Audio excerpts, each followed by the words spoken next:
Hey everybody, how are we doing? Usually it's Wednesday night at 8 o'clock, but tonight is Thursday night, 8 p.m. My name is Paul Spencer. That is the pioneer of the radio, Mr. Bill Furman from Philly Press Box. Bill, how are we doing on a beautiful Thursday night? Fantastic, Paul. Good to do it. Wednesday night, Thursday night, doesn't matter. We're getting ready for a big Saturday in college football. Oh, Bill, it's one of those weekends where, you get some cold Saturdays, but then you get a good one, and this is what it's all about. So, 5 or 6 great games this week, Bill. I can't wait.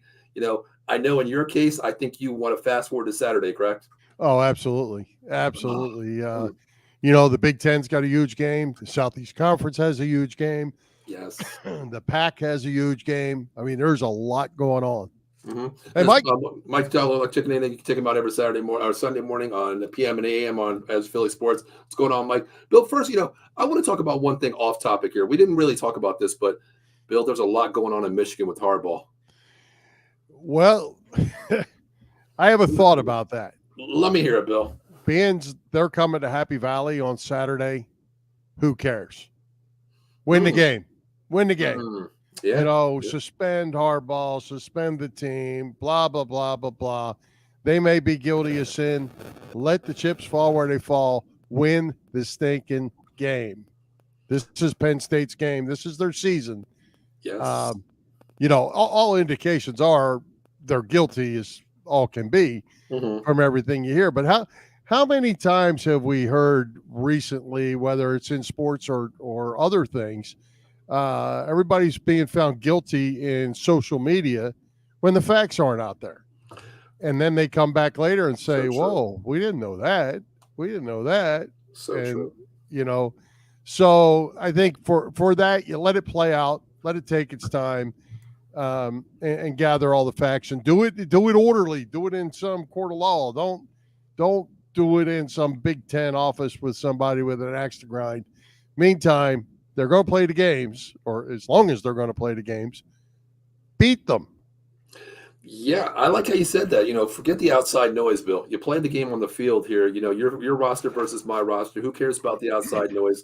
And Penn State, this is their game. They lost to Ohio State, and this is their chance to move back up. Because, Bill, we said, no any team in the top 6 right now is not safe. Those teams from 7 to 11, they have a prime shot to move up the ladder really quick. And who cares about the outside noise? If you're going to, they're not stealing signs this weekend. Well, how do you know that for sure, Bill? Well, I think you probably pretty well know that. Yeah. If you're Penn State and you didn't change your signs, then you don't deserve to win anyway. Right. But I think all that, whatever happened. If it did or it didn't, but take the bull by the horns, win the games. Same with Ohio State. Whatever's going on there, Michigan's throwing bullets back at Ohio State now that Ryan Day's involved in this. Get rid of, as my favorite Nick Saban saying is, it's rat poison. Stay away from the rat poison. Yeah. Tells his players that all the time. It's all over social media and everything. Keep the rat poison out. And that's where it stands right now in my mind for Penn State, certainly, and for Ohio State down the road in a couple of weeks. I agree with that, Bill, 100%. I mean, but I want to ask you something, Bill. I know you've coached many of years, and I'm coaching up here.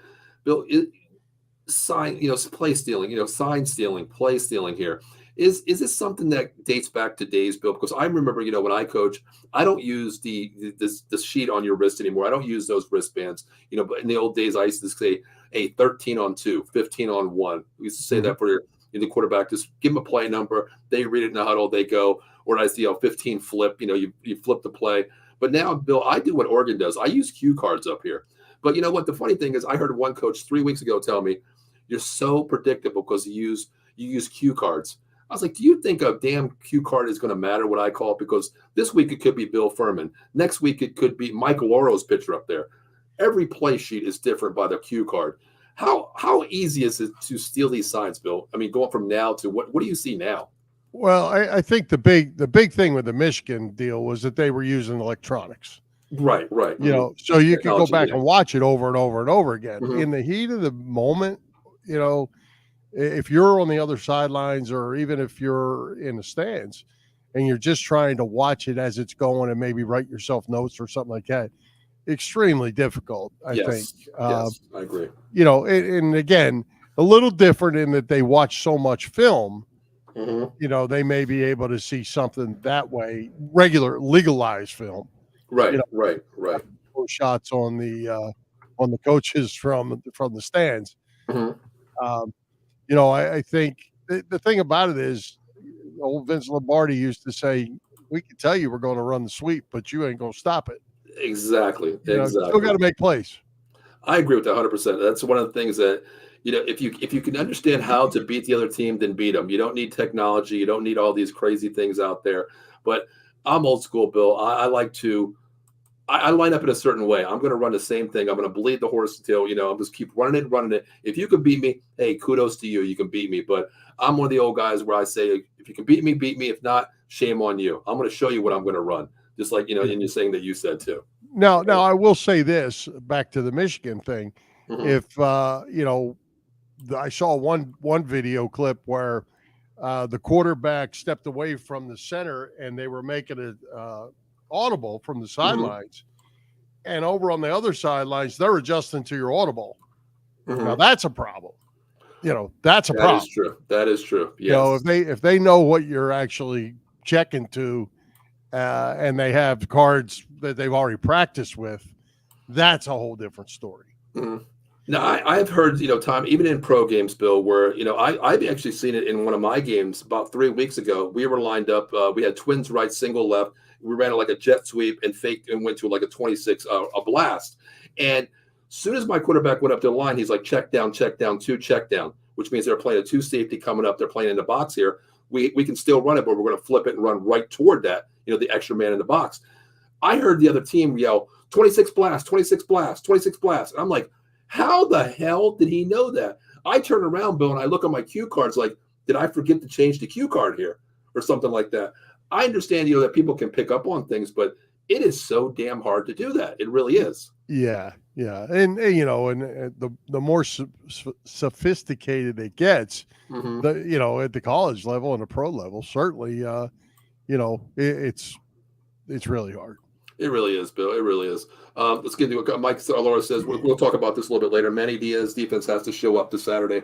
I agree with that. I mean, we'll talk about that game there because I don't know what Michigan is, honestly. I really don't. Who they played, where they're at. I don't know what they are, Bill.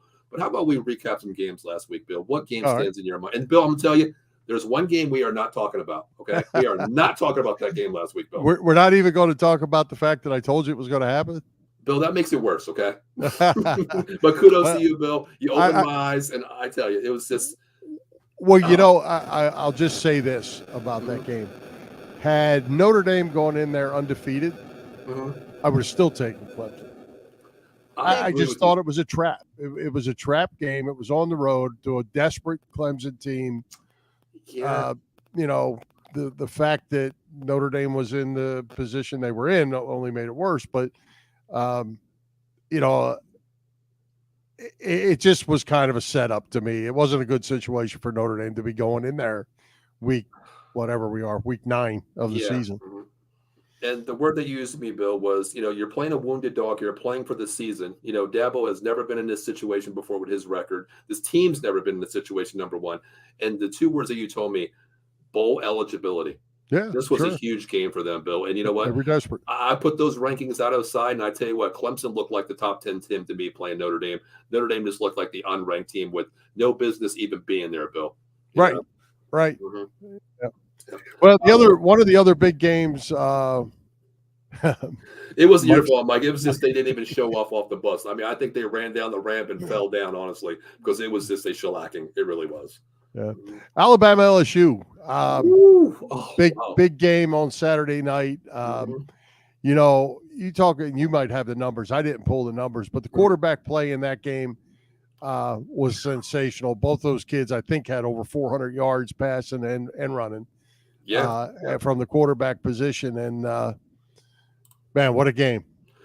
Bill, there's 2 players that we can talk about, Jaden Daniels and Jalen Milroy in this game. Just like you said, Jaden Daniels, 219 on the air, 163 on the ground, of course. He didn't do any much better than Milroy did, 219, 155, Bill. Yeah, both around 370, right? Somewhere like that. Yeah. Yeah, tremendous Milroy, quarterback play. He's on the ground from Milroy, though. Yeah. The thing about that game to me is both those quarterbacks, they just said, jump on, boys. I'm, Yeah. I'm going to put these teams on my back, and we're going to go. That, And oh, in I this tell you. case, Alabama came out on top. Yeah, I mean, this was one of the games, Bill, where just like, if you're a cameraman or even a fan, you just watch, the quarterback play here because just like you said, put it on my back, give it to me. You know what? I don't care if I come out of this game with a bad back and all, just put it on my back. We'll get to the promised land. But Bill's a 14-point swing, 42-28. Yeah, and I think the next thing that plays into that is the Alabama defense, and as we Yeah. get to our we go through our top 10 or 12 or whatever we're going to cover tonight, certainly some more to talk about with that Alabama defense and where it fits into my thinking in the college bowl rankings. Yeah, this was one of the things we talked about last week, Bill. Yes, we know LSU can put up points. We know Daniels and his LSU team. I love the wide receiver neighbors that they have. They could put up some points. We know that. But Alabama is that team that we didn't know what the offense does, but we knew what that defense can do. And it showed here. You can score 28, but we can score too, but our defense is going to keep you to a point where we can win the game. Yeah. So it was an all-around good game. I love watching this game, and I tell you, I'm a quarterback guy. Watching these two guys on display really showed me something that this kid Daniels, as light as he is, he has some guts, Bill. I tell you, he has some guts. Yeah. Oh, yeah. Tough player. And I'll tell you what, they're playing big boy football, too. There was a lot of hitting going on in that game. Yeah, there was a couple hits. I thought, I don't know if he's going to get up from that one, but I tell you what, he popped right back up and said, next play. And it was, hey, you know what? Being 190-pound QB, you really showed me. You really opened my eyes on that one. You really did. Absolutely. Did. Bill, there's one game I want to talk about. Go ahead. Oklahoma. Wow. 27-24. We talked about this, Bill. You called this game. You said Oklahoma might go down here. And then I think you said they will go down here. Bill, they went down. Yeah. And I didn't realize, and I should have probably known this, that this was the last Bedlam. Is it really? Oh, that's right. Yeah. Big 12 play. That's right. Because Oklahoma's going to the SEC. That this was the last one to be played in forever until maybe they get back on a schedule. So it was a little extra on it. The fact that it was at Oklahoma State certainly didn't help, didn't help Oklahoma. Right. It helped the game because it was a great game, and it was. Down go the Sooners. Yeah, I mean, as soon as we were talking, have the best chance to win who's in front of you, become, BCS eligible here, top 4. Bill didn't look that way the last 2 or 3 weeks here. Narrow escaping, a loss, and then another loss. They're gone now. They were 9. We'll see where they fell this week. But, Bill, I don't know. I mean, I'm kind of pissed off that you told me that this is the last game, the Bedlam factor here. I'm kind of pissed off because I'm all about tradition and rivalry. Yeah. Oh, absolutely. And as we saw that game play out, why would you want to stop that? Exactly. It would be as good next year as it was this week, Yeah. Why do you want to stop that? But, it's the old money thing and the conferences and all that's going on. Yep. And we know, Bill, we're never going to see this again because we talked about this many times pretty much on every show where you're going to the SEC. You have that pro schedule every week. You have your 4 to 5 cupcakes beginning of the season. You have that bye week. Why go out and play a rivalry game? It makes no sense to you to get to the next level. So, man, if you're ever tuned in to watch one of these games, this rivalry here, just be gratified that you actually seen this rivalry in hand before because it's something we will never see again, Bill. Yeah, absolutely. And it's a shame. Man. Shame for college football. Shame for college football fans, too. But, Bill, look at the stats here. I mean, Gabriel had a nice game, 26 for 37, 344, 1 pick, only found the end zone 1 time. But then you look at Oklahoma State. Bowman, I had never even watched this kid play, honestly. He throws for 334, no touchdowns, no picks as well. But Oklahoma State's running game, Bill, it wasn't there. It was only 147 yards, but they scored at the right time. 3 TDs. Yeah, and Mike Gundy is a good coach out there. He had a good game plan. He mixed it up well. Yeah. Like you said, they scored at the right times. They got themselves in the right situations, and hats off to them. Good job by both teams, really. But Oklahoma State definitely took it to them. Very true. Very true. The other game, Bill, there was a shellacking last week, not on my part, not on me losing, but Penn State put up 51 on Maryland. We talked about this game maybe being a little closer than we thought. 51-15, Bill. Wasn't close from the kickoff.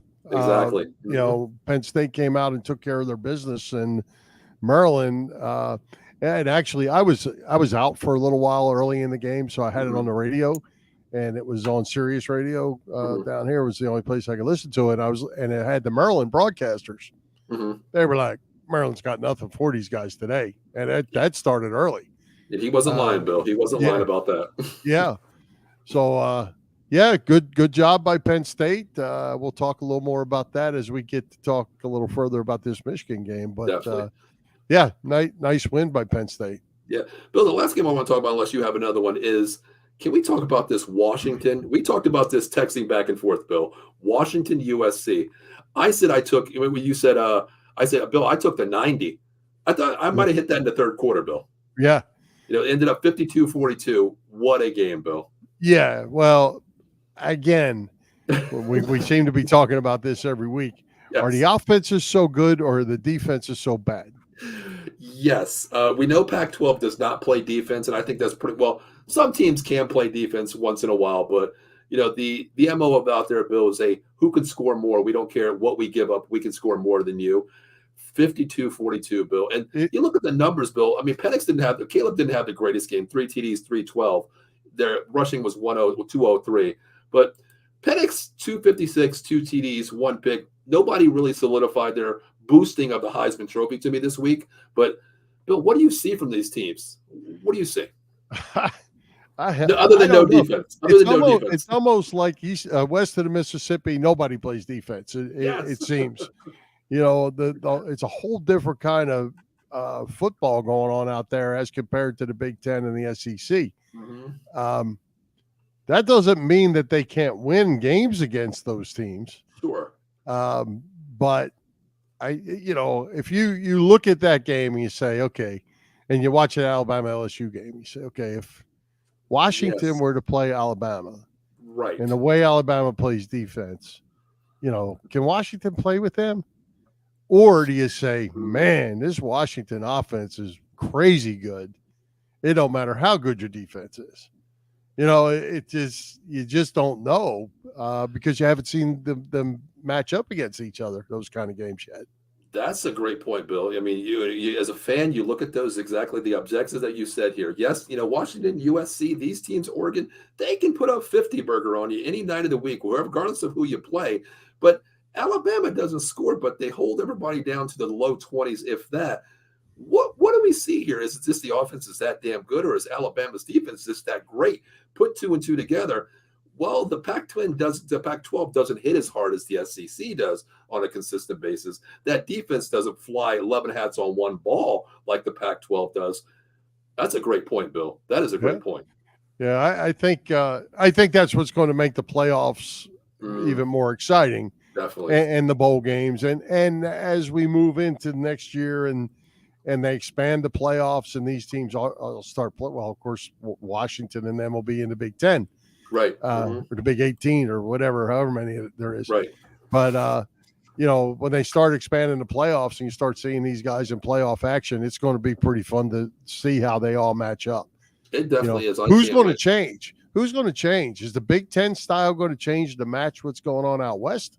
Or is out west going to have to change the style to come to the Big Ten where it's snowy and, it's always been 3 yards in a cloud of dust type offenses, or are you going to be running, shooting in LA like with all those athletes they have out there? That's a great question, Bill. Tonight, boy, you're playing with my mind tonight, Bill. I tell you, because that is a great thing too. You think about it. We've always watched the Big Ten. Physical football, the ground and pound, win the game in the trenches. What defense is going to stop you? What defense is better? Let's put it that way. But then you go to the Pac-12. We outscore you. We know how to beat you. We outscore you. We don't care about what you put on. We can put on more. That's a great thing, Bill. What do you see? Because I think it's going to be Big 10 football here, because I think it's going to prevail, because that's smash mouth, Bill. They're going to time of possession. They're going to take the field away from you. They're going to keep that offense on the field to keep the offense on the field, just to take that game away from you. Take away your best presence, your scoring. We take it away from you. We're going to put you in a position where we know you can outscore us, but What are you going to do in a crucial situation when you're down that 3 points, need a field goal to tie us or a touchdown to win? I think it benefits the Big Ten here, Bill. What do you think? Yeah, I do too, because I'm going to still stick with the old defense wins championships. True. I don't think that's changed.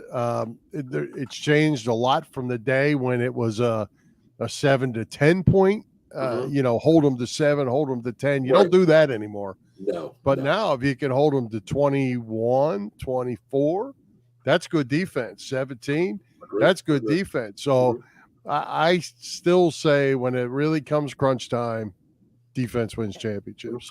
But let me ask you this: since we're putting everything in people's mind, you're putting stuff in my mind to make me change my mind here. But let me ask you this: regarding recruiting now, does this benefit the Pac-12, the teams out west, because they know they can score?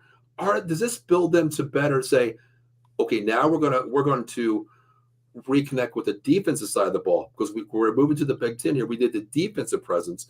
Does this open the doors to get more defensive players to them? Because we know they're all about the offensive players on the West Coast. Yeah, well, I think, and I haven't thought a lot about this, but I think the recruiting advantage goes away from the teams out west. Not necessarily defensively, just athletically. Those kids that all wanted to go to USC or UCLA, they want to stay in LA. Now, all of a sudden, it's not just Oregon or Washington or somewhere you can go. Now you can go to Nebraska. You can go to Ohio State. You go to Penn State or Michigan. You could go to – they're all in the league. They're all going to be fighting for the same kids. That big lineman from your neighborhood, he's not going to L.A. to play tackle. True. He's going to stay close to home. But that running back, that All-American running back, he could end up anywhere. It's very true. Very true. So I think just off the top of my head without a lot of thought, I think that that recruiting opens up a lot for those kids out west. I think it does too, because we always said, Lincoln Riley coming from Oklahoma, the QB whisperer, he's going to get the best quarterback out there. He's still going to have those ties, Bill, but now it's the big, whatever we call 16, 20, wherever we want to end up later on in the future. They're going to open up the eyes saying, well, just like you said, we can play in the West Coast, East Coast, wherever we want to go. I'm going to take the best fit here, number one. I think it benefits the player position where you want to go, because we always know, Caleb Williams, if maybe he comes to a different team, playing out west, all lights on him all the time, USC, UCLA, in that Hollywood district. I think it's going to be a wish-wash situation. I think they're still going to hold ties to certain areas, Bill, but it's going to open up more, plus the transfer portal. If you don't like 1 year, you can say, I'm done here. I'm going to play hardball. I'm going to play for Franklin. I'm going to play here with Days, wherever I want to go. So we don't even know the situation, honestly. Yeah, well, and I think the other thing, as the season plays out, we probably won't talk about these guys because they're not in our top games. But USC sitting here right now with 3 losses. Well, Bill, how about let's go put them up here. Let's go talk. Since we're there now, we'll put them up top 25. All right, well, let me jump into the US. Are they even ranked? They're not even ranked right now. They're not ranked. Okay, so they're not ranked, and they're going to Washington this week, and they play UCLA. So let's say Washington loses 5 games. USC loses 5 games. You talk about getting hurt on the recruiting trail. Lincoln Riley is going to get stung on a recruiting trail if he ends up 7-5 and playing in the Sun Bowl or someplace, the Holiday Bowl on December 21st. That's not going to be a good place for USC. They need to win these games, and they need to play good ball. Yeah, I agree. Because UCLA is coming around. We know Oregon's good. We know Washington's good. So, it's important to play it out. And that's exactly, it's glad you mentioned that, Bill. I was looking at the recruiting, Max Prep there. USC has a 5-star recruit coming in quarterback as a freshman next year. I think he's either Mater Dei or one of those schools that he's coming in for next year. Bill, if they lose these next games, and that quarterback's got to be thinking, well, I signed a verbal. I can get out of that, no problem. I don't want to play here with this guy who's, arguably one of the best QB whisperers, Heisman Trophy, Caleb Williams. Well, they only won 4 or 5 games this year. Why do I want to go there and rebuild the team for 2 years? I want to go to a legit contender. That's definitely got to hurt him as well if USC does not continue to win, Bill. But the schedule is very hard. Yes, absolutely. Definitely is. Well, Bill, here's the top 25. We don't have to go through all the top 20, especially number 20. They shouldn't even be there right now. They should be off this list, really. But Bill, let's talk about, where do you want to start? What team where you see where we can start talking BCS that has the shot to get in, Bill? Well, Oklahoma, I think they're going.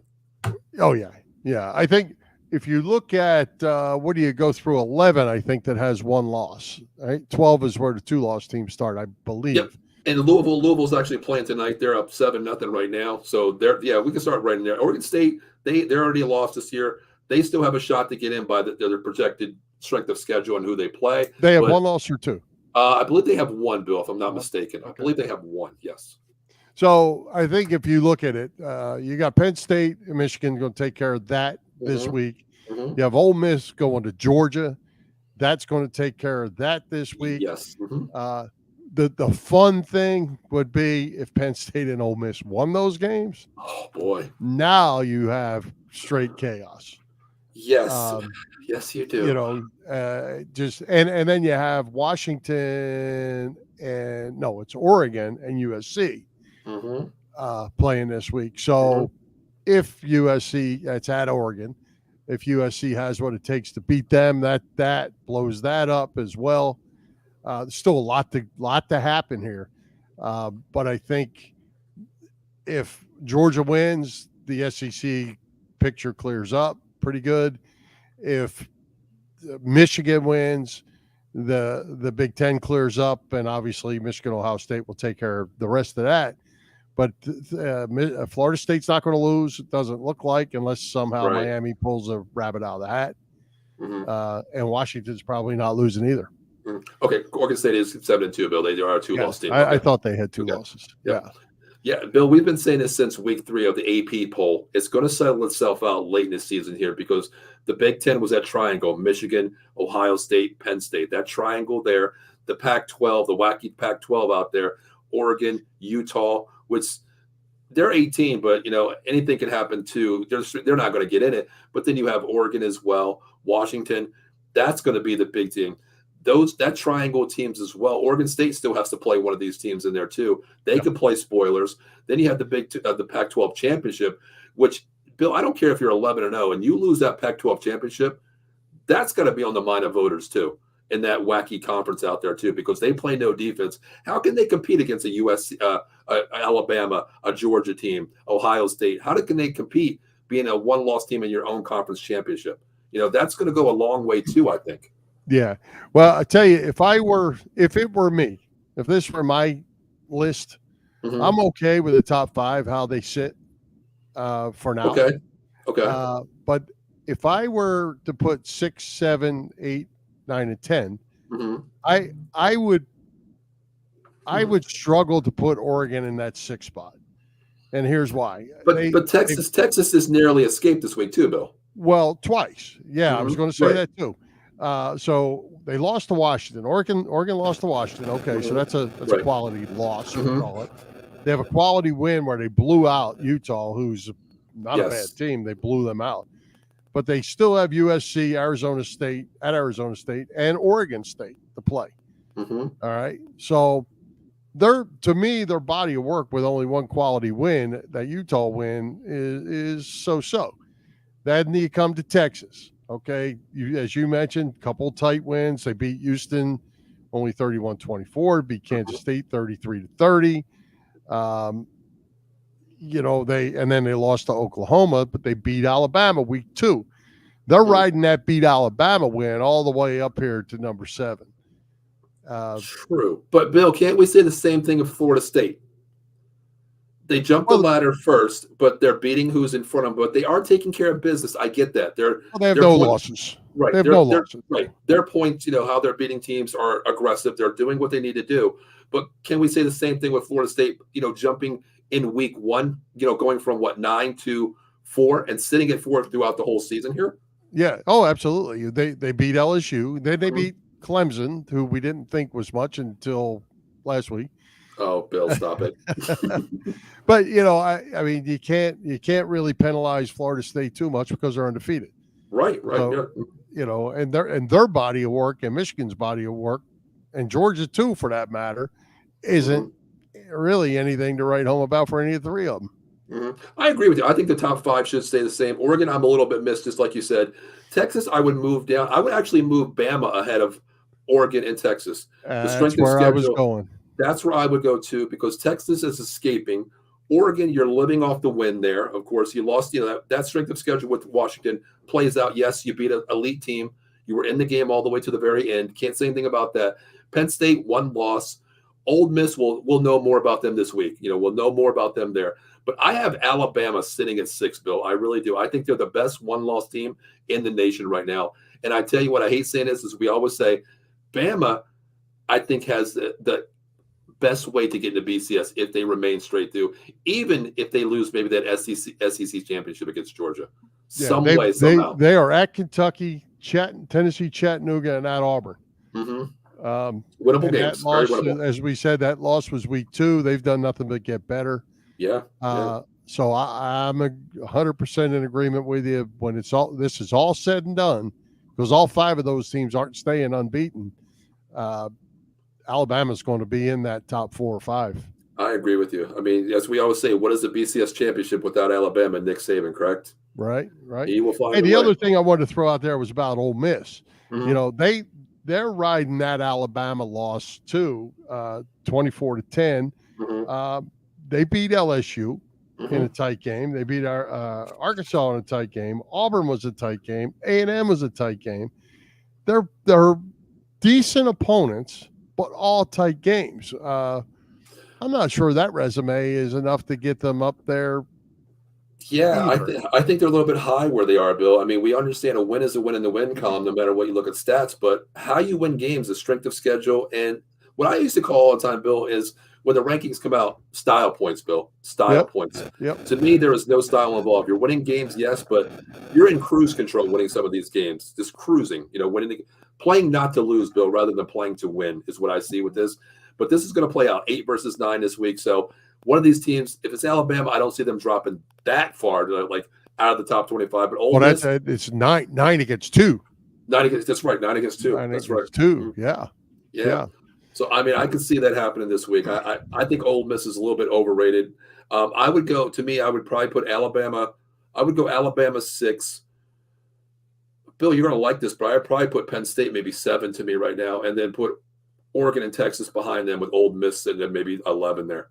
Well, I don't know that I would go there yet. Wow. Okay. As you look at the Penn State schedule, using the same kind of philosophy, you're right. Who have they you lost played? to Ohio State. Yeah. Their only decent win was they beat Iowa and they handled them 31-0. I was sitting now at number 22, but they don't have that signature win. I've been saying that for weeks and weeks. Now's the time for them. Mm-hmm. They're either in or out here this week, and then if they take care of their business, they're gonna move well up. I agree. Yeah, I think they will definitely move up. But the other team too is Louisville sitting there, Bill. You're living off the rights of beating Notre Dame. You're playing the ACC too, but I understand you're undefeated. But that ACC, you're not playing Florida State, Bill. You know what I mean? Yeah, and I'm really surprised. Actually, I'm surprised that Louisville seems to be as good as they are, because they're just kind of under everybody's radar. Mm-hmm. There might be the Cinderella team here. Hey, they have every right to. If Bill, especially if they get to that ACC championship and they beat Florida State there, they have every right to make a demand and say, hey, listen, we beat Notre Dame, we beat Florida State sitting at 4. Where's our chance? We are the Boise State. We are Boise State years ago. Why not us? Why not? Yeah, long climb to get from 11 to 4. But without playing one of those teams up. Definitely is. I mean, if you play a big conference, this is where we can talk about the conferences, Bill. Later on, who you play, who's your big marquee, circle the schedule on that year type if you're one of these non-Power 5 but lesser Power 5, conference teams. Yeah. Here's a couple comments, but there is one Mike Laura brings up a question here, which we can. Anything else you want to talk about with the top 10, 25 here, Bill? You want to ready to move on to this week? Yep, let's do it. All right, let's move on to this week, which brings us to Mike Loro's question here. It is one of our actually, it is one we is on there. Who do you think wins this week, Florida State or Miami? Bill, that's your neck of the woods down there. Oops. Sorry.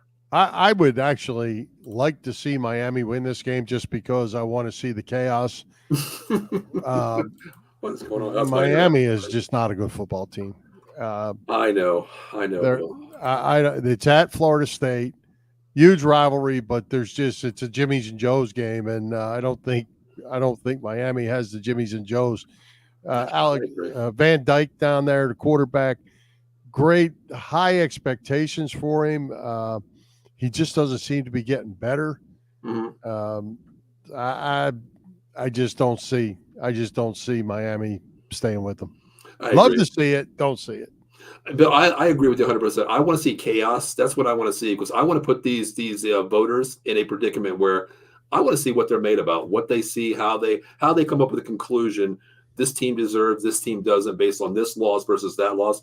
I want to see the confusion. I really do, because I think we're definitely going to see it later on in the next 2 or 3 weeks here as we get down to the last week of the season. I'm going to see that, but I agree. I think Florida State has too many horses on their team right now. Miami is just up and down. We don't know what they are, and I don't think they have the dogs to compete with this team right now, Bill. I'm with you. I agree. Here's one question. Marcus Wright says, UCLA as a team is ready to compete versus USC. Big game, definitely. I see the Bruins running the table against them. USC, UCLA, Bill. I know they're not playing this week. Yeah, they're not playing this week. Yeah. If they were playing this week, I'd take UCLA. I would too. Mm-hmm. Yeah, I definitely would. And that's another one of those games where anything can go. But I see the UCLA pointer going up. I see the USC pointer going down. Right. Mm-hmm. At this point. Yeah, I mean, I think they're playing, with Caleb Williams, who he's still playing for that top spot, Bill, in the next year's draft. So I can't see him having a really bad game, Bill, put it that way. I think he's going to put it all on the table. They can compete. Of course, I'm not going to take anything away from them. They can still score. The only thing is, can they play a little defense? I don't know. Yeah, I think, I agree with you. Caleb's going to be fine. He's going to play good. Mm-hmm. But I just don't know that they're good enough. Agree. Here's a question, a comment. A one-loss team will probably make the playoffs by default. It's going to be interesting. I think Ole Miss has that right if they win out. What do you think about that? Well, if Ole Miss beats Georgia, I mean that's who they're playing this week. They would have to beat Georgia. Mm-hmm. They would certainly be in the hunt. I mean, I don't know that I'd throw them all the way up to number 4 without seeing what else everybody else does. Yeah, but they're certainly in the mix if they knock off Georgia. Yeah, and playing in that conference, Bill. I mean, if you're in the top 10 and you beat a team below you, you have every right to jump up. We beat a cream of the crop here, defending champs, and it can go a long way. But I wouldn't put them past a Florida State. I wouldn't put them past an Ohio State. Or even a Washington right now. Well, Washington, I could, Bill. Playing the SEC conference. I think I might, but I don't know how that would work. Honestly. Yeah, mm-hmm. I think you'd have to see how the other games all played themselves. Mm-hmm. I mean, if theoretically you could be sitting there if Penn State beats Michigan and Michigan beat Ohio State, you're sitting there with 3-way one-loss teams. Mm-hmm. They'd all had to fit in there somewhere. Yeah, very true. Mike brings up a question, but it's answered by Kid Camden. Who wins the Big Ten if Penn State beats Michigan and Michigan beats Ohio State? Kid answers that. Mike Law, according to Joe Clapp, Penn State would get the tiebreaker due to a tougher Big Ten schedule. Big factor was their win over Iowa. Who would have thought a win over Iowa could get you in there, Bill? Yeah, because when they played Iowa put on the worst offensive display of football that I'd seen in a long time. And then they've turned around and they've won games with the same lousy offense. Right. But here they are with just a couple losses, and they're somehow they're ranked. Exactly. Yeah, it's kind of when you think Iowa. That's why I said that with that performance they put on there is like, well, that's the deciding factor is that game right there. Yeah. Well, and everything kind of in the Big Ten, jumping off this list for just a second, things we talked about this Nebraska situation last week, and they go and lose to Michigan State, mm-hmm. and Wisconsin loses. It throws that whole West. Anybody that played the West in the strength of schedule is in the trash. Exactly. Because there's nobody over there that's any good now. Yeah, you're playing the lopsided conference here. Penn State, Michigan, Ohio State. That's the gauntlet right there. You could be that one loss. Hell, maybe a 2-loss team could get you a higher ranking. But you're in the other side of the flip coin here. Man, it's like, okay, well, we beat this team. Well, that has no jurisdiction of who they are. They're nobody. You're in the lesser division, the JV versus varsity here. Right. So, participation trophy. You get to the conference championship, but what's that going to do for you anyway? Yep.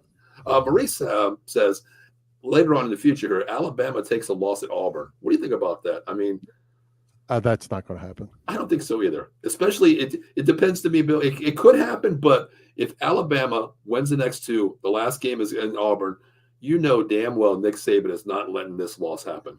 Yeah, well, I tell you, again, that's one of those rivalry games. Anything goes. Sure. At the last Iron Bowl that was at Auburn, I was there. Not last year. Last year was in Tuscaloosa. The year before was at Auburn. I was there. Bryce Young was the quarterback. Auburn outplayed Alabama for all but about 30 seconds in that game. Wasn't that the field goal kick or the kick, Bill? Was that the game? That was the Bryce Young bomb down the sidelines to score the winning touchdown in the last 30 seconds. Oh. And Auburn outplayed them all day long. Mm-hmm. And Alabama won the game. So yeah. Alabama's better than Auburn. It would have to be a rivalry upset. I don't see that happening. I don't either. I don't think Alabama loses for the rest of the 3 weeks. I think they win outright, get to the SEC championship, and then let all the dice fall on the table right there, Bill. Yep. But Bill, how about we get into this week? How about we? Do you want to hold the best game of the week to the last, Bill? What do you want to do? All right, that's good. How about we do that? How about we go to the wacky Pac-12 out there? No defense involved here. USC versus Oregon. Oregon sitting at 6, Bill. What do we see with this game? Well, I think it's going to be a challenge for Oregon. I do too. That they haven't really had those challenges, as we said. They had Washington and they lost. They played Utah and they won big. Mm-hmm. They are at home. I think they're better than USC. I think they'll end up winning this game. But I think it'll be another one of them 50-45ers. I agree too. Mike says he loves Oregon here. I think it is going to be one of those games. I think it's going to be a shootout. It's going to be one of those barn games that just score. I think it's going to be Oregon on top here, Bill, but I think USC can stay in this game. They find a way to stay in this game. Oregon has glimpses of, play good, play bad. Defense doesn't show up. Defense does show up. We've seen it last week against Utah. Who would have thought that's shellacking, Bill? I didn't think that way with Utah's defense. But I think Oregon wins this game maybe by about 10 points, but I think USC does stay in this game. I really do. It'd be interesting to see what the over-under is on that game. I can look for you real quick, Bill. Mm-hmm. All right, you happen to have that at your fingertips? I sure will. Well, I'm on DraftKings as we speak. I'm going to that game right now, Bill. I won't even tell you the score, the projected line, Bill. I want to see where you think this is. Where would you put the total score at, Bill? 80. 80? Okay, let me see here. Boy, let's see. Clemson, Notre Dame.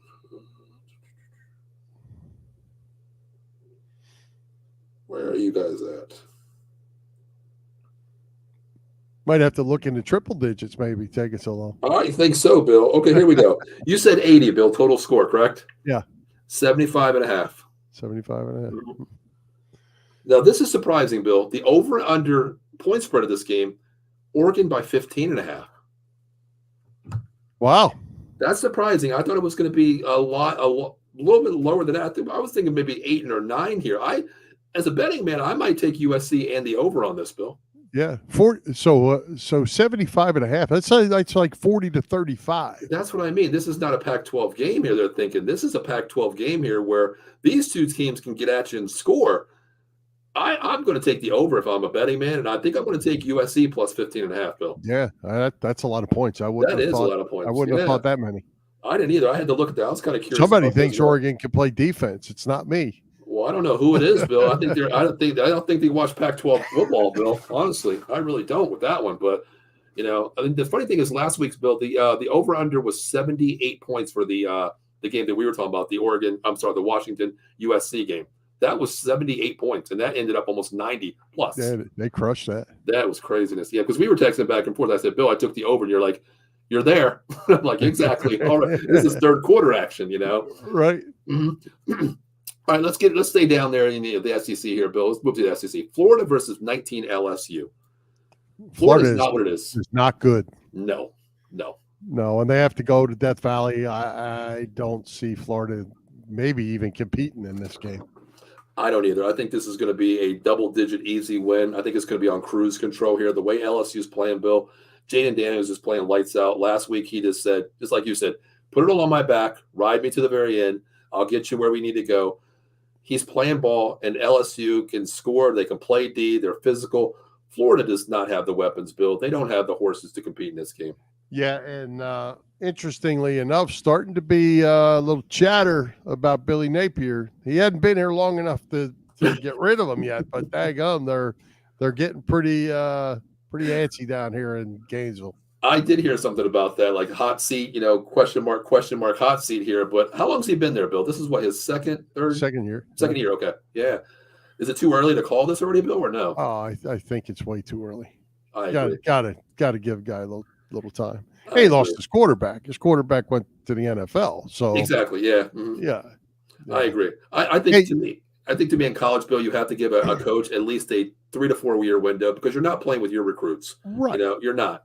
Got to give him a chance to get some players. Mm-hmm. Hey, before we go on, can I throw out here? I'm going to run a little quiz by you. Oh, let me get my pen and paper, Bill. Not right now. Okay. Not right now. Okay. But I just want to give you a heads up to have a pen and paper.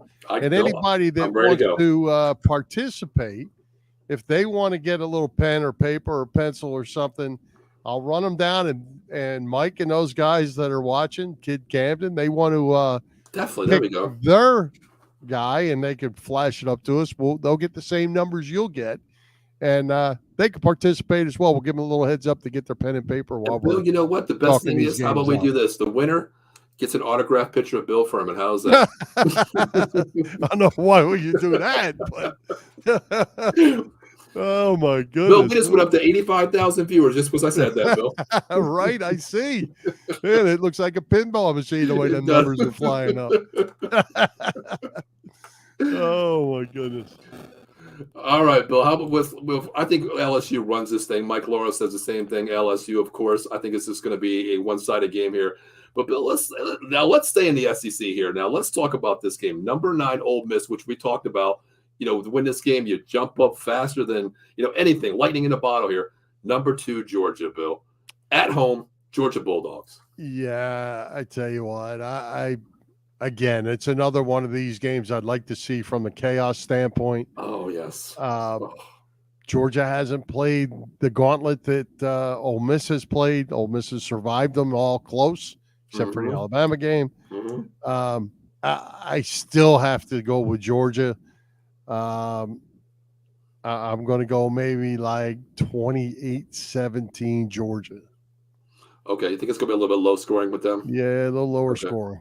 Yeah, I don't think Ole Miss's defense can compete with this Georgia offense. I mean, they're playing, even without Brock Byers, they haven't missed a beat, Bill. They're finding ways to win.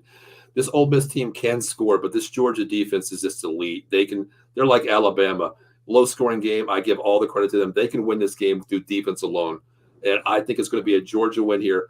I don't think it's going to be high scoring. I think they minimize Ole Miss. Yeah, I like Jackson Dart, but I think they're going to throw everything at him and just make him beat you. If he does, he beats you. But I don't see it going with this way. I got to go Georgia maybe 31-17 here. Mm-hmm. I want to see the chaos, though, Bill. I couldn't agree with you more. I want to see this chaos. Ole Miss beats Georgia. USC beats Oregon. And then all the underseeds in the rest of the games, Bill, they win.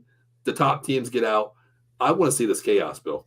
Yeah, and what really would make it crazy is if Ole Miss won that game and they went out and Alabama wins out, but Alabama beat Ole Miss, who wins the West out there because they would be one-loss ties. Exactly. Even though Alabama won the game, do they win the tiebreaker? It would be a lot of fun. I agree. To come back and play Georgia in the championship. That is true.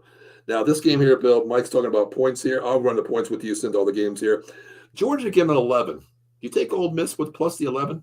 Oh, I might take Ole Miss with 11. Okay, this line is 11. The over and under, Bill, is 58. They kind of agree with you in our standpoint here about a 28, somewhere 28-20 victory, somewhere around there. Yeah. I think that's a good number. I think it is too. It's kind of weird. Whoever did the Oregon USC game, that's kind of weird. I don't think they're Pac-12 versus SEC bias here, but I kind of agree. I think I take Ole Miss with the 11.5 there. I think I take that. But there's another game in the SEC, Bill. Two top ranked teams, two top 10 teams. 13 Tennessee, the Volunteers going to the Mizzou Tigers, sitting at 14. Bill. Yeah, Missouri played good last week, just not good enough. Yeah. Tennessee, a little bit of a mystery to me because they are really good one week and they're really average the next week. This is at Missouri. I'm going to go home team on this. And again, I think it'll be close. Ooh. And I think it'll be middle range, like maybe 35-28, something like that. Wow. Okay, so you're going Mizzou, huh? Yep. I agree. Mike says Mizzou too. I think so too. I mean, I'm on the same boat as you, Bill. Tennessee is up and down. I don't know what Tennessee team I'm getting here. Defense plays great one week. The offense can't put it together. Offense puts a game together. Defense is not there. The next week, 3-phase game. They look great. Best thing since sliced bread here. But I'm going to go with Missouri. I mean, they play strong, disregarding who they play. Every week they're physical. Their running game is pretty damn good to me. I love their running game. Defense plays great. I'm going to go Mizzou here. I think I'm going to go there. Most likely outright, but I want to look at the line here for you, Bill. Close game. Tennessee's 1.5 favorite. 1.5. Wow. Yeah. Wow. Over under 57. Kind of close there. Kind of close.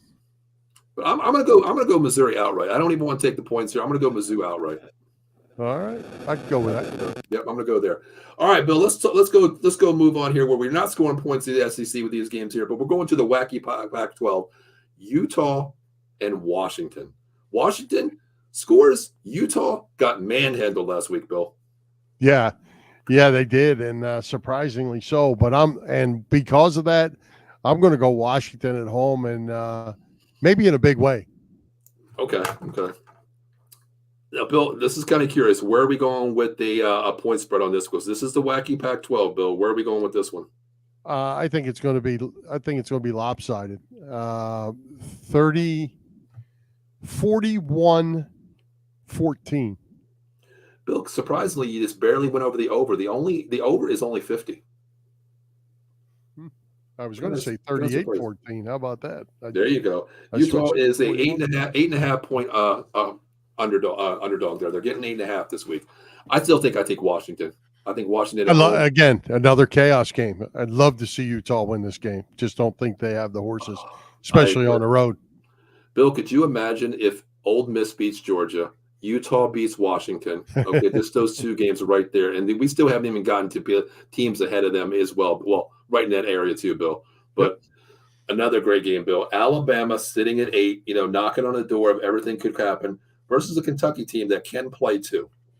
Yeah, but I think Nick's got it dialed in. His team's getting better and better, and I think Alabama will win this game 31-21. 31-21, okay. Alabama's 11-point favorites. The over and under is 47.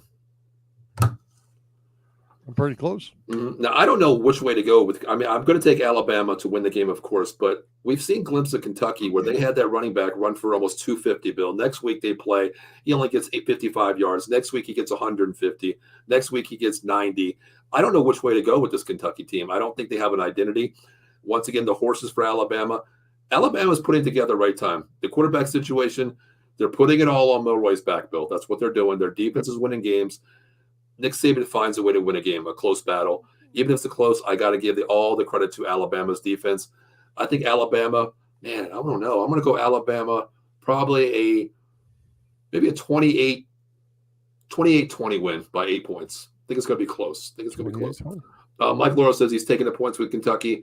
11 points is a lot of points. I mean, I have 8 points there.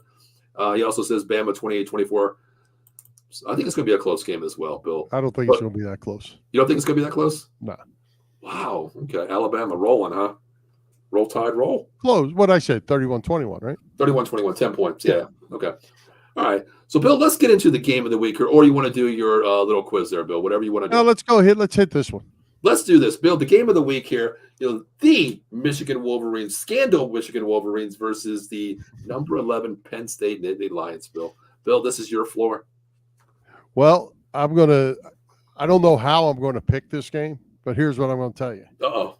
If Penn State comes out and plays not to lose, they'll lose. If they're going to win this game, they're going to have to come out, be aggressive, I agree. Play wide open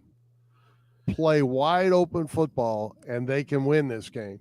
If they come play tight to the vest, 3 yards in a cloud of dust, try to smash mouth Michigan, they're not going to win this game. So someone said, I think earlier on that maybe it was Mike in one of his comments about Diaz's defense is going to have to show up. The defense isn't what worries me. The defense played fine enough against Ohio State. It's the offense, and can they move the ball, and will they let Drew Aller, run the offense and play like they played last week against Maryland and not get, whether it's the tight butt or whatever, let the game go. And it might be interesting in this game too, because James Franklin's reading the press clippings.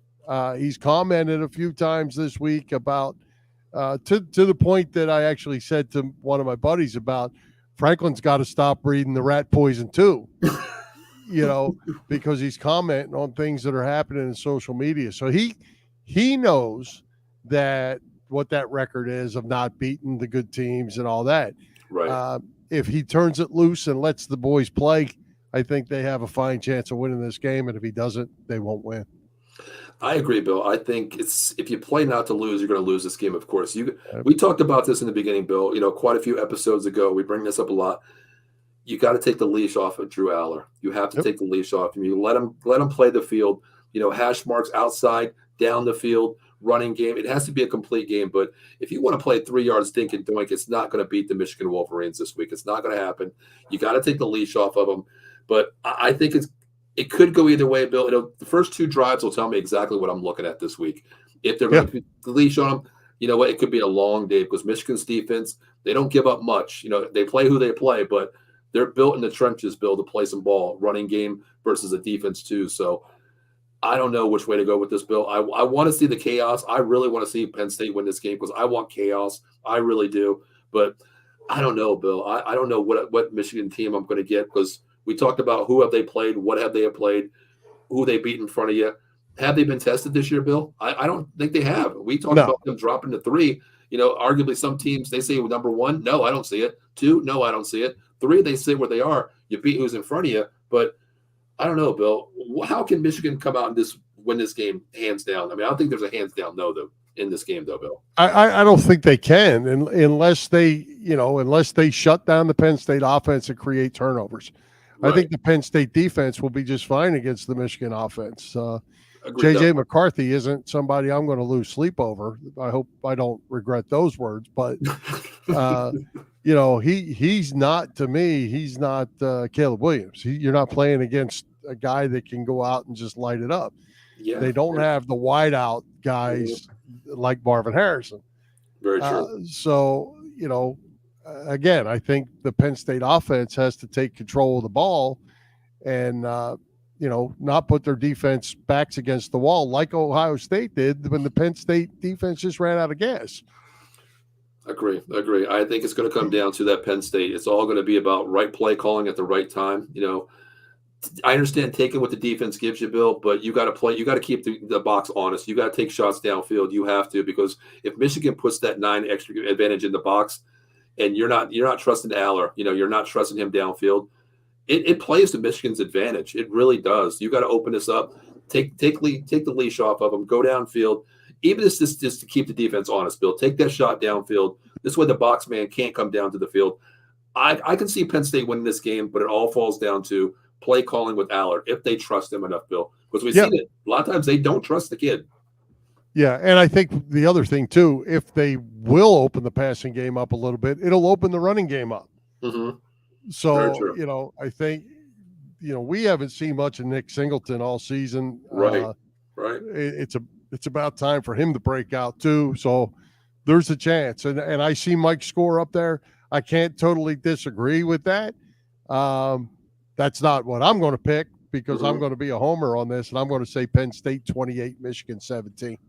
Wow, that's 31-17 for Mike and 28-17 for you, Bill, huh? But I'm going the other way. I know, opposite way there. Okay. Wow, man. I might be picking with my heart, though. Bill, I'll tell you what, I've been picking with my heart all season, and you know where I stand. You know, I've been 1 foot in the grave on my picks being with the heart this year, Bill, with my Notre Dame Irish. But, I'm going to put out all the chaos this week, Bill. I'm not going to say I want chaos. I do want it, but I don't see it happening this week. I think it's going to be a close battle. I'm going to go, I think there's a couple field goals involved here, so that takes away, a touchdown there. I'm going to go 26, Michigan 26, Penn State 19, 26-19, 1 touchdown. There you go. I'd be mighty surprised if Manny Diaz's defense gives up 31 points. I'd be really surprised. Yeah, I agree. Unless turnovers play into it somehow. Yeah. It's going to come down to line of scrimmage play, Bill. But I think the key factor, as you said, too, is with Aller here. What Aller are we going to see? Not what Aller we're going to see is what ability that they're going to let him play at, number one. Yep. That's where it all falls to me, of course. Now, Michael brings a great thing before you get into your quiz here, Bill. Hopefully, if they lose, Bill, does this get Franklin fired? No, he's in the middle of a 10-year deal or something. However many years he's got left, that buyout would be huge, Bill. No, it's not even possible. And keep in mind, although it seems to kind of be the norm, they'll finish 10-2, and they'll go to another New Year's Six game. Yeah. Which I believe I saw that he's won half of them. Right. Of the New Year's Six game, something like that. So I see. I don't know if this is true, Bill, but I did see, since it's a New Year's Six game here. Last week, I wanted to mention this to you, but last week was a shellacking for Notre Dame. If Notre Dame would have won last week and they play, they have, which is stupid, Bill, they don't have another bye week, 2 bye weeks in the season for Notre Dame this year. I don't get that, but they play Wake Forest and they play Stanford. If they would have beat Clemson, they would have beat Wake Forest and beat Stanford. If Penn State doesn't get that, Rose Bowl game, of course, and they get that New Year's Six game. Notre Dame was projected to play Penn State in the New Year's Six game. Yeah. So I was ready to get a ticket for that if that would have happened. Yeah, I saw that as the Peach Bowl. It looked like Atlanta. That's the one I saw. Yeah. I was ready to get a ticket for that game, Bill. I hear you. Oh, goodness. I was ready to go to that game, Bill. Really was. But, Bill, what is your quiz? Because all right, let's do this thing. We're going to pick a Heisman. We're going to pick a 3/4 of the season Heisman. Oh, okay. So everybody get your paper and pencils. Get your pencil, and because I'm going to give you numbers. Okay, you're going to have to give you some numbers, and I got 7 guys that I feel like might qualify here. So I might as well bring out the big book, Bill. Hold on, I need 2 sticky notes for this. Okay, I got the big book out. Go ahead, Bill. Okay, so I based it with the order I'm going to give these to you is on least interceptions. Okay. Okay. So just go with that. So here you go. Here's your number 1 guy. Okay. 2,723 yards, 25 touchdowns, 2 interceptions. Okay. All right. And what you could do here, how about we do this? We get our 7, we'll go down to 3. Okay. And when you get your 3, you pick them, and then I'll tell you how many losses each one of these guys have, if any. Oh, if any. Okay. All right. So you got the first one, 27, 23 yards, 25 touchdowns, 2 interceptions. Next one, 2,882 yards, 24 touchdowns, 3 interceptions. Okay. All right. Next one, 2,134 yards, 18 touchdowns, 3 interceptions. Wow. Okay. Next one, 2,352 yards, 17 touchdowns, 4 interceptions.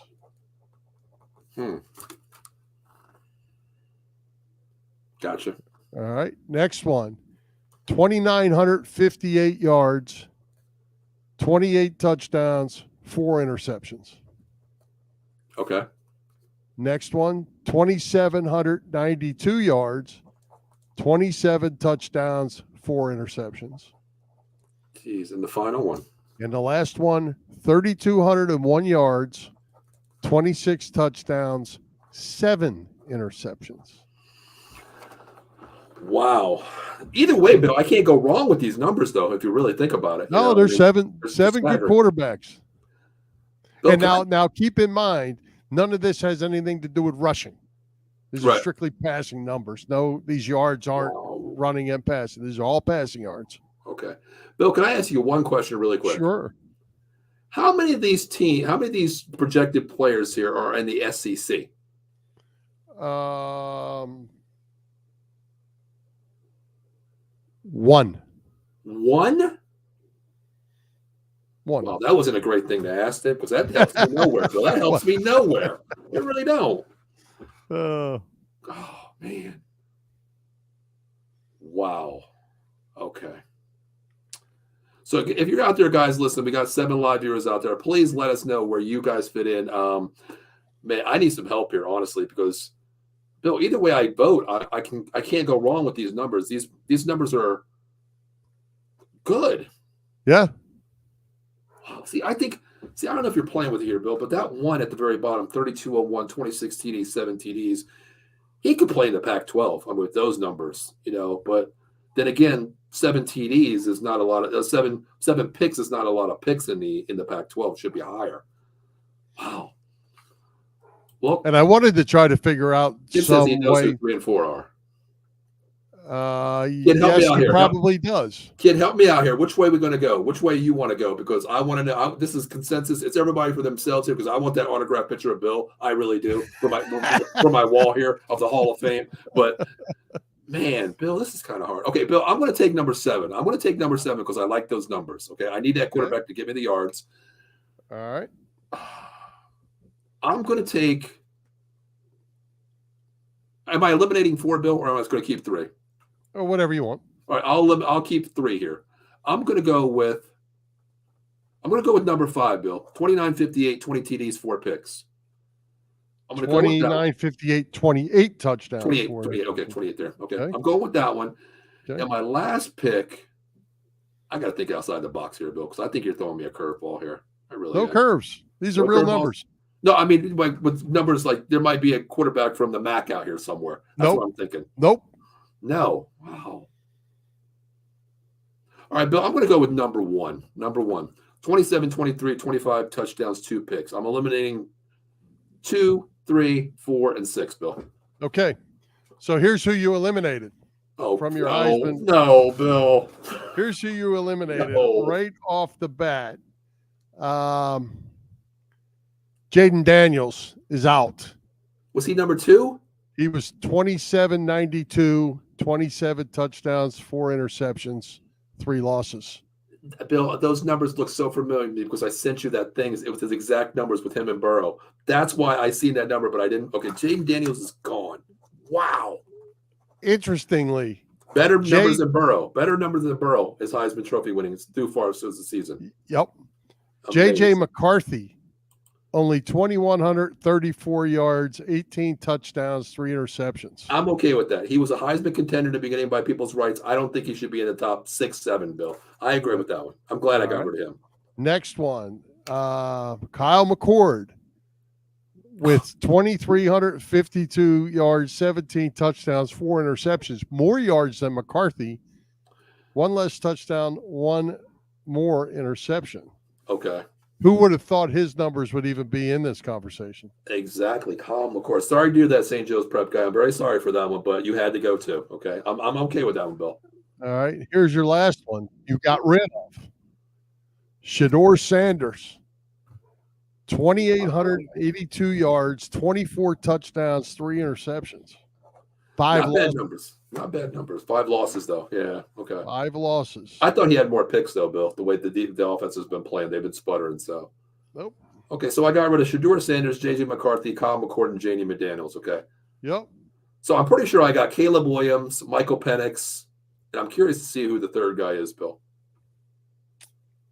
Well, you'll have to guess. Jeez. Can I phone in a friend and ask for a question here, Bill? Sure. Okay. Can I have the 3 conferences that these 3 players play in? They're all in the Pac-12. Okay, I think one is Bo Nix then. Bo Nix, Michael Penix, and Caleb Williams. Okay. Am I correct? One has 0 losses, one has 1 loss, and one has 3 losses. Holy crap. 1, 2, and 3, huh? 0, 1, and 3. 0, 1, and 3. Okay. Penix is a 0. Penix is a 0. Okay. But see, I don't know his stats, though. That's what gets me. That's what's going to get me here. Caleb Williams. God, who is the third one with 3 losses, Bill? Who did Kid pick here? Kid kept 1, 5, and 3. 1, 5, and 3. So he kept 1. He got rid of JJ McCarthy. He's wrong on JJ McCarthy, but he's still in with number 1. He got rid of JJ McCarthy. We agree on number 5. We agree on Bill, but he got rid of 3, so he got rid of JJ McCarthy. Okay. So he has 2 picks in there that's still valid. Okay. Wow. I don't know who the third one is, Bill. I really don't. Thinking about the Pac-12, Bo Nix, Caleb Williams, Michael Penix. The Oregon quarterback is not. Well, you only have 3. Yeah, I got 3. Yeah. Yeah. You just named them. All 3 of those? That's who they are? Yeah. Okay. Penix, Williams, and Nix. Okay. So I shouldn't have probably told you that because you don't know which stats belong to who. I don't know which one belongs, though. That's the thing, Bill. I don't know which one belongs. Okay. Caleb Williams has to have the highest pick ratio because he had 3 picks against Notre Dame. So he has to be. Man. Oh, goodness gracious. 1, 3, and 4, 5, 7 left. I'm going to go number 7 being Caleb Williams with the 7 picks. I'm going to go Bo Nix being number 5, Bill, 29, 58, 28 TDs, 4 TDs. And I'm going to go Michael Penix, number 1, 27, 23, 25, 2 picks. No, you know what? Flip that. Michael Penix is number 5, Bill, because he's had more than 2 picks because he had 2 last week, and I know he had more than that. So I'm going to go 4 picks. Number 5, Michael Penix. Number 5, Michael Penix. Bo Nix, number 1. And Caleb Williams, number 7, Bill. Okay. Which one you picking? Because you got that wrong, but damn. Pick whatever one you want. Okay. I'm just going to give you my name for Heisman Trophy so far. Oh, man, it's really hard, Bill. It really is. Because they have up and downs, honestly. Oh, goodness. Gosh. I got Caleb Williams out of there. I'm going to go Bo Nix or Michael Penix, but I'm going to give the advantage to Penix because he's unbeaten right now, Bill. Okay. Michael Penix is your guy? Yeah, I got Michael Penix. Okay. Michael Penix is number 3,201 yards, 26 touchdowns, 7 interceptions. What? Bo Nix, 2,723 yards, 25 touchdowns, 2 interceptions, 1 loss. And Caleb Williams was 29, 58, 28, 4, and 3 losses. Bill, I thank God we got TV to watch because stat-wise, Bill, I would have picked J.J. McCarthy being the Heisman Trophy winner. Oh, my goodness. Bill, if you would have looked at these stats, I'm curious to see which way you would have gone, honestly. By stats only. Well, I would probably have gone – and by eye test, if I knew the name, I probably wouldn't go with it. Stats wise, I'd have probably gone with Bo Nix. That's what I was looking. I was sitting there thinking, like, well, if I go Bo Nix by stat wise, I like his stats there, of course. But then, thank God we got TV to watch, Bill. They can pass the 7 interceptions for Penix would have thrown him out for me. I thought that was Caleb because Caleb had 3 versus Notre Dame. He had 2 versus another team. So that was like, wait a minute, did he have? I know he had 3 against Notre Dame, so I knew he wouldn't be that guy. I was like, wait a minute, this can't be. Yeah, unless my numbers were wrong, but I got them off of a website. Okay, they showed four interceptions, but he had the 3 losses. When you throw losses in, yeah, that would have knocked him out too. Yeah, and the thing about it is, I'm not a big Bo Nix fan. Me either. But just looking at the numbers, and I'll say this: Marvin Harrison's the best player in the country. I agree, bro. I agree 100% wholeheartedly. Marvin Harrison, I would love to see a wide receiver win this. You know, I really would, Bill, but we know that's not going to happen. It's a QB-driven league, but he is the consensus Heisman Trophy winner. Yep. Maybe if Brock Bowers was in there for the whole season, Bill, he could be projected in there too. It's, to me, the best players in the nation on the offensive side, regardless of offense, defense. Brock Bowers, Myron Harrison to me. Yeah, well, I think if you look at Ohio State and you see that even that McCord is even in this group, you know, him and Marvin Harrison attached at the hip. Harrison makes McCord look a lot better, and of course, and if Ohio State doesn't have Harrison, they're probably more of a pretty average team. I agree. I mean, you look at McCord's numbers: 23, 52, 7 TDs, 4 picks. He's outplaying J.J. McCarthy, but just goes to show you that what you said, Bill. He has Marvin Harrison. He has Ukbuka, the other wide receiver, as well too. Yep. So it goes to show you who's built around you. You know, but that's a good quiz, Bill. But I think I'll give you one next week, Bill. All right, I'll be ready. All right, well, Bill. I won't be ready, but I'll do it. That is pretty cool. I like that though, Bill. That's mind blowing. That really is. Thank God we have TV. Thank God we have TV, because I would have been picking. Hell, I might have picked J.J. McCarthy or Kyle McCord. I don't even know, Bill, honestly. But Bill, hey, listen, before we get out of here, where can they find you once again, Bill? Philly Press Box Radio, Wednesday nights, 7 o'clock on the Edge of Philly Sports Network.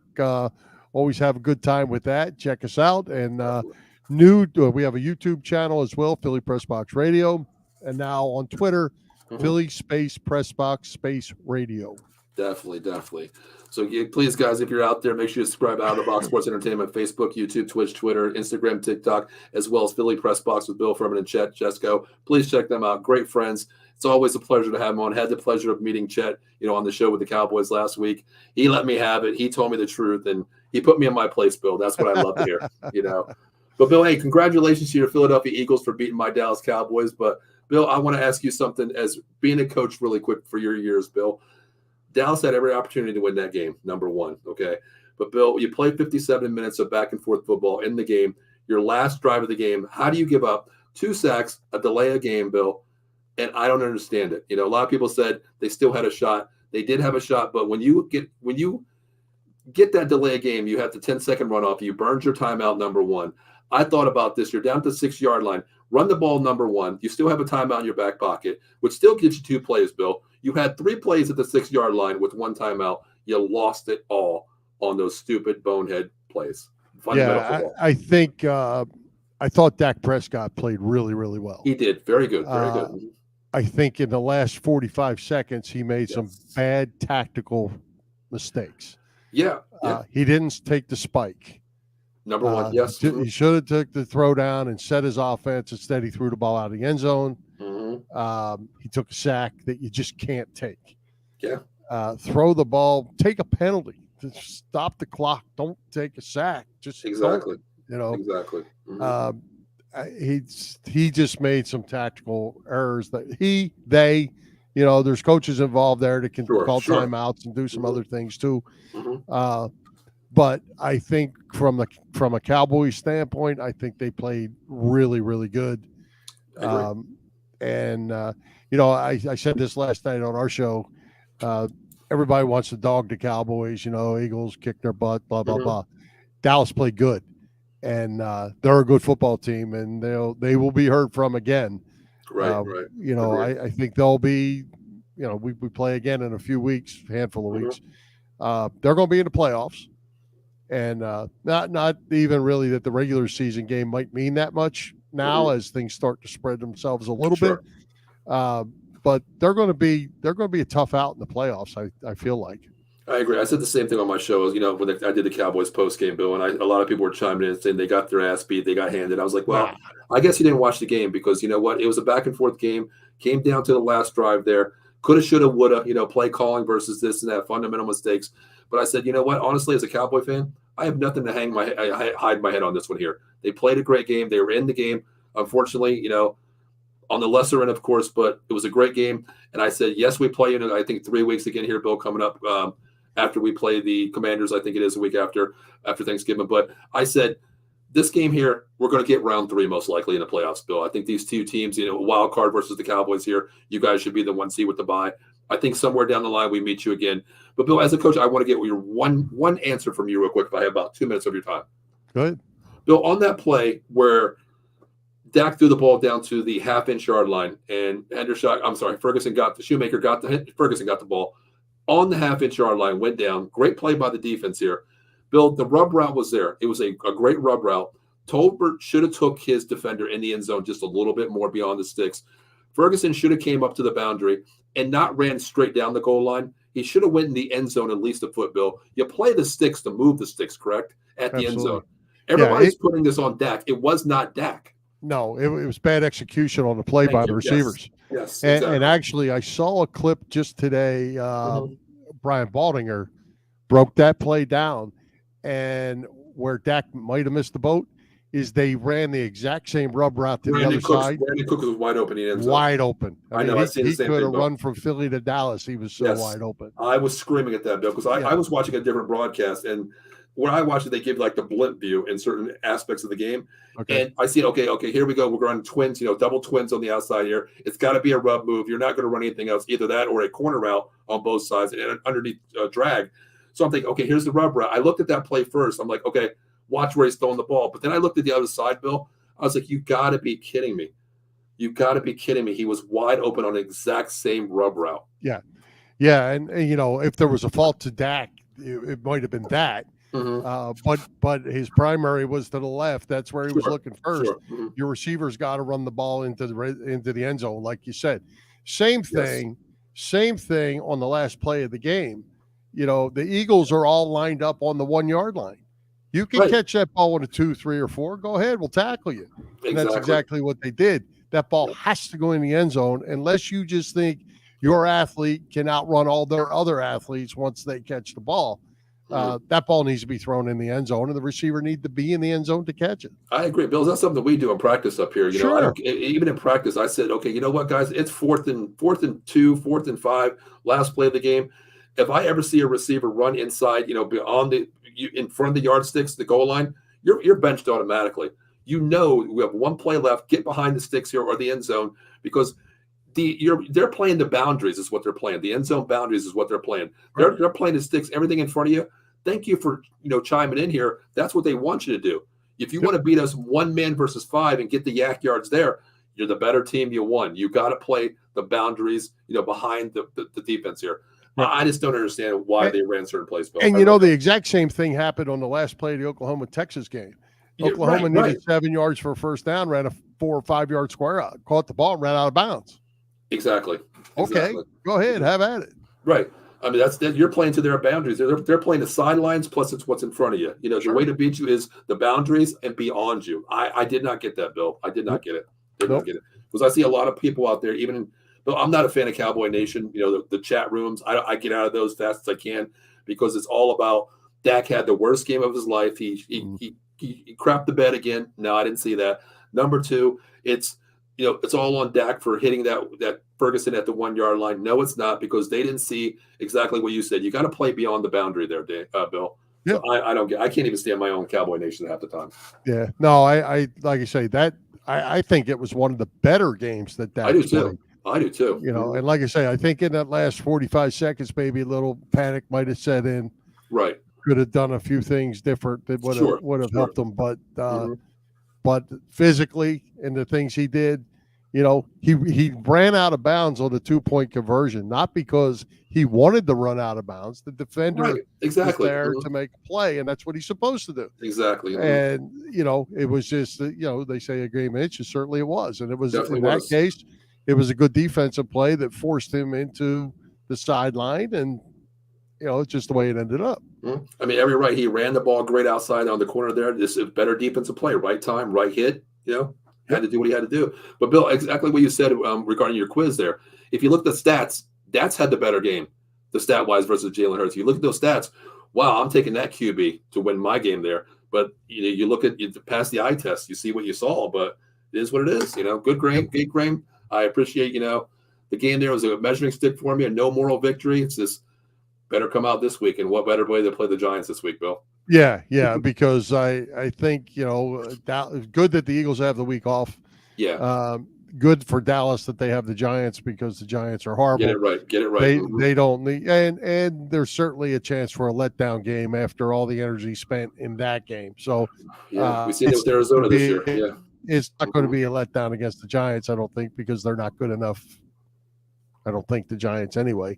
16.5 points in an NFL game. Bill, I said the same thing with Arizona. I said the same thing with Arizona being a 15-point favorite, and look what happened. We lost by 13, Bill. Yeah, right. Never know. Well, Bill, I appreciate you hopping on a Thursday night. We'll be back on next week on a Wednesday night original time. So, Bill, we got a lot to talk about next week.